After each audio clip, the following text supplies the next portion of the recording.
January 28, 1897. In a single day, one single winter day, 150,000 men fanned out across the largest empire on earth. Teachers, priests, literate soldiers, each carrying the briefcase too small for the forms they were supposed to fill. The writer Anton Chekhov was one of them.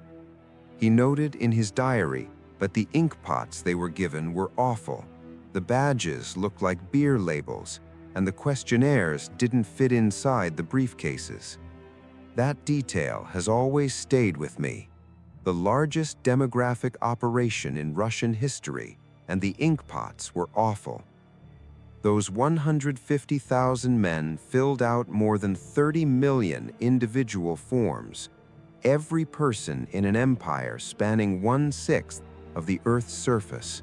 Name, age, religion, native tongue, place of birth, whether they were deaf, whether they were mute, whether they were, in the language of the form, mentally sick.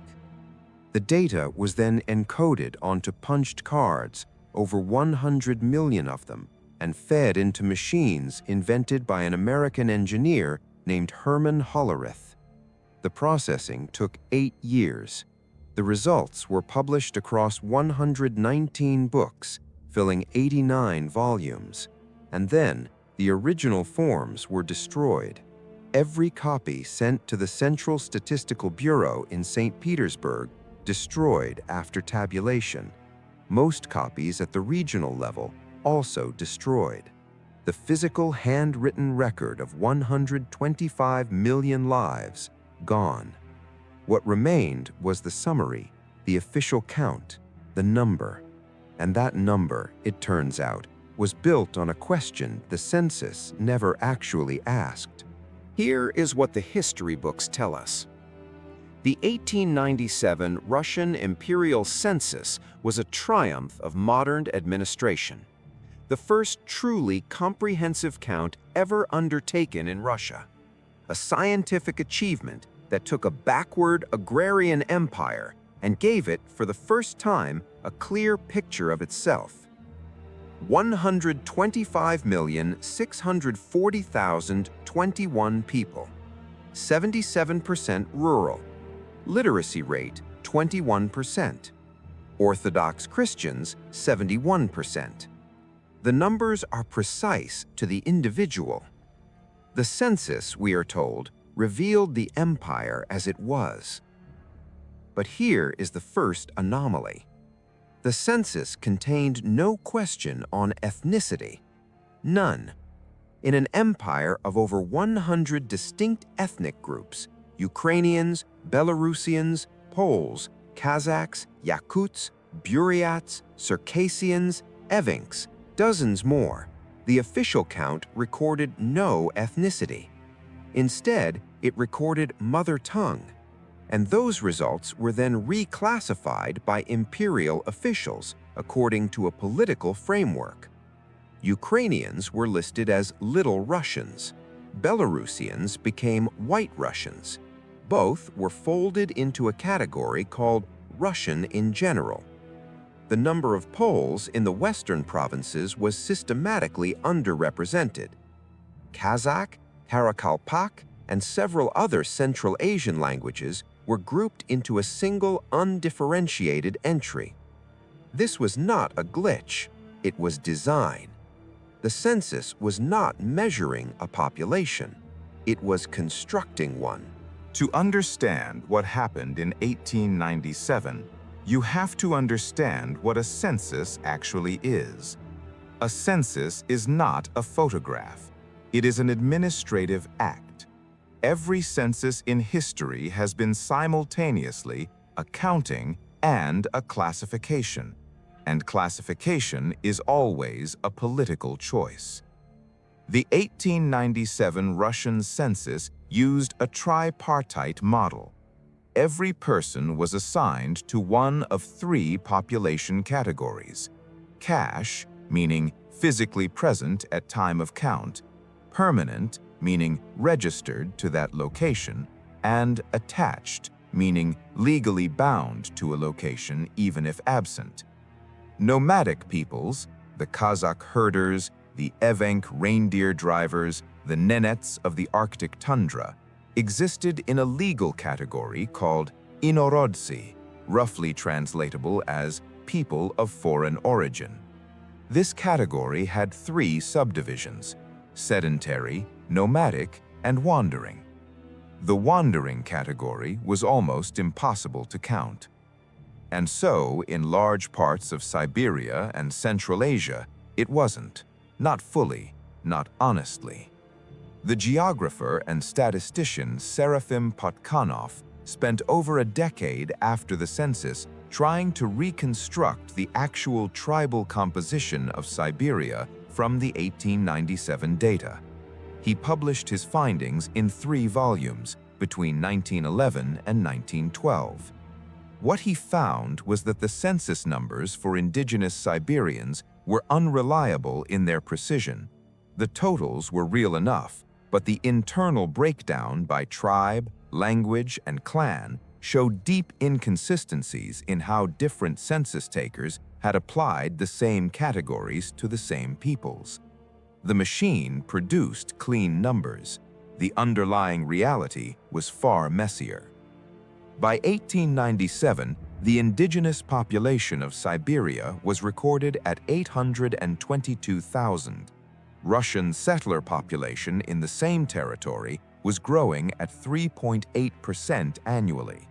Between 1896 and 1916, 2.5 million peasants resettled into Siberia under government migration programs. Within a generation, indigenous peoples who had been the majority in their own territories became a statistical minority, not through violence alone, but through the administrative redefinition of space. Their lands became underpopulated eastern territories in official language. The census gave that redefinition its numbers. Here is what makes 1897 significant beyond the borders of Russia. The 1890s were the decade of the census. The United States conducted its census in 1890, also using Hollerith machines. Austria-Hungary ran its census in 1890, Norway in 1891, Canada in 1891, France in 1891, Cuba in 1999. Every major empire, within the same 10-year window, using the same technology, performing the same operation, the encoding of an entire population onto punched cards. This was not coincidence, this was infrastructure. Herman Hollerith's tabulating machine company, founded in 1896, sold its systems to governments across the world. The standardization of demographic data, the same categories, the same classifications, the same card punch codes, meant that for the first time, populations were being measured against a single universal template. That template had a political architecture built into it. In every single empire conducting a census in this period, the indigenous, nomadic, or colonized peoples were systematically underrepresented, misclassified, or absorbed into majority categories.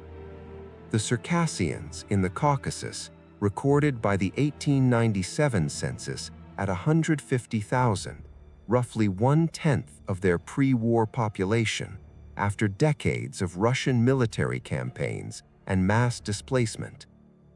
The Yukaghirs of northeastern Siberia, whose numbers had been declining since the 17th century through epidemics and colonial extraction, recorded as a few thousand and declining. Small nomadic groups across Kamchatka and the Amur region, some essentially absent from the record entirely. The colonial historian Nikolai Yadrintsev, writing in 1882, documented the disappearance of at least 12 distinct ethnic groups from Siberia. He named them The census, 15 years later, did not. The machine counted what it was designed to count. What it was designed not to count, it rendered invisible. I keep returning to Chekhov. He was a doctor as well as a writer, and he spent a decade on Sakhalin Island conducting his own unofficial census of the prison colony there, interviewing convicts, measuring their conditions, recording their names. He published it as a book in 1893, 4 years before the Imperial Census. When he participated in the 1897 census as an enumerator in his home district of Melikovo, he left almost no comment on the experience. A brief diary entry about the ink pots, nothing more.